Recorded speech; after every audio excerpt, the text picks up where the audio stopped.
My favourite memory of Silverstone was when I first went there as a fan back in 2008. It was absolutely hammering it down with rain. The campsite was a bog, but Lewis Hamilton had an unbelievable drive, won by close to a minute. And yeah, for me, the noise, hearing it live for the first time, that was super special.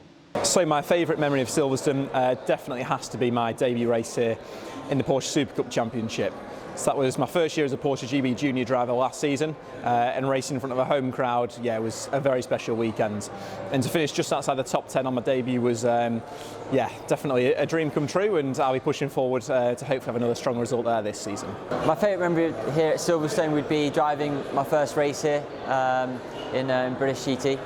So my favourite Silverstone memory is probably back here in 2014. It was my very first race in Formula 4 and I won, so that was a memory that will always stay with me, and really glad to have done that at Silverstone. Happy 75th anniversary Silverstone. Who knows what's going to happen over the next 75 years, but I'm sure it's going to be amazing and a little bit terrifying. So I've been coming to Silverstone, not just for Formula 1, but back when I was a junior reporter covering touring cars and Formula 3 as well. And I've loved all the time that I've spent at this circuit. But there was a time, a Saturday morning practice session, a few years ago now, where we had a special guest commentator in the commentary box with us. He was wanting to get himself up to speed because he was going to be used during the qualifying session a bit later on that afternoon, and said, would we mind awfully if he just popped in and had a listen to what was going on. And I said, well, that's absolutely fine, but we're going to get you on the air if you do that. And no problem, not at all. I said, but we'll keep it a surprise to some of the listeners. This was back in our days, Anthony Davidson and myself on Radio 5 Live. And so he came into the box, and we opened up the practice session, and Ant and I had a bit of a chat. And I said on air, we've got a special guest commentator with us. And, well, what do you think of it so far this weekend? To which our dear friend said, it's been sensational. And Murray Walker just burst into life and lit up the commentary box and spent an hour with Ant and myself talking Formula 1 on a Saturday morning at Silverstone. And I'm not quite sure there are many things in life that I'd rather do more than talk Formula 1 with Murray Walker at Silverstone. Some things are unforgettable and so special. I'd say my favourite experience at Silverstone was definitely a double pole last year in GB3 here. Yeah, it was an overall brilliant weekend. We had huge pace. Didn't manage to win the races, but overall it was two really good races and a brilliant weekend for sure. I think my favourite memory here was when I raced here last year. It was my first race weekend here, and yeah, it was nice to race at home, especially in front of all the crowd because it was on the F1 weekend. My favourite Silverstone memory is actually seeing, after the race, Nigel Mansell stop and give Ayrton Senna a lift back to the paddock. Competitors on track, respect off.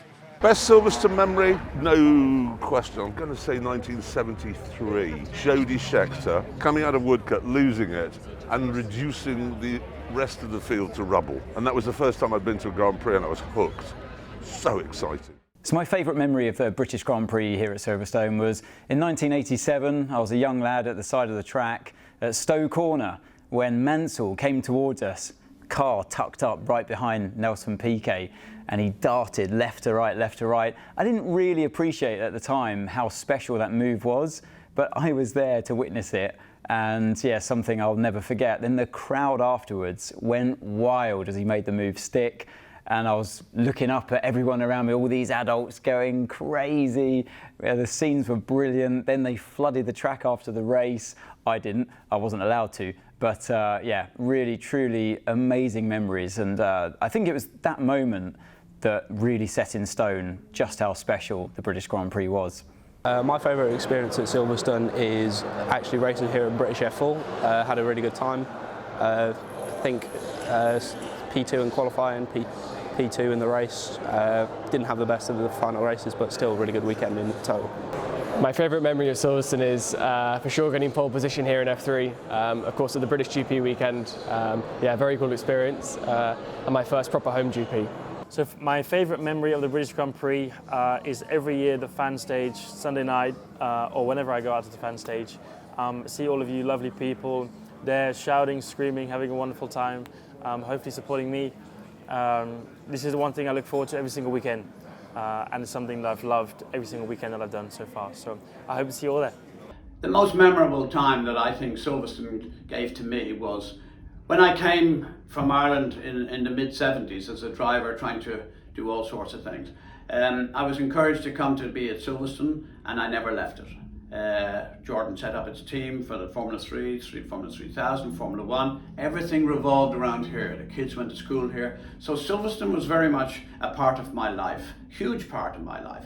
And I remember the person in the BRDC in Silverstone, particularly Jimmy Brown. I mean, he went to great lengths to do racing for Britain, and we mustn't forget that. And one of the things that I think is great about Great Britain is, you know, it's the like of Martin Brundle, and you had Johnny Herbert and Martin Donnelly, and you've had obviously Damon Hill and David Coulthard. All these succession of drivers came through some sort of support from Silverstone itself. So whatever money was made here transferred back into the, if you like, the education and the helping of young drivers to become Grand Prix drivers. And that's why I think we have so many world champions who are British drivers. So Silverstone, I applaud you. You stood out way above everybody else. And for me, you also encouraged me as an Irish person. You had, and shouldn't and didn't need to have any loyalty to me. And every time we won races or had parties here, anytime we've ever asked you to do things, you know, I just, at Silverstone recently, all these big stars on the main stage. That all started way back in the 1990s, 91, 92, when Jordan, the traffic was so severe, we decided to put on rock and roll parties on a flatbed. So I think it's a community thing. It's not about any one individual race or any one individual success or any one individual thing. I just think that Silverstone had the ability to embrace life. It had the ability to embrace future societies and future challenges and future drivers. And what they did was magnificent. You invested in the future, you got the future. You have the most amazing place, facility, best Grand Prix in the world, beyond doubt. Silverstone, I applaud you. Happy 75th anniversary to Silverstone, and I've seen many of those years. Happy 75th birthday, Silverstone. I'd just like to wish Silverstone a very, very happy 75th anniversary.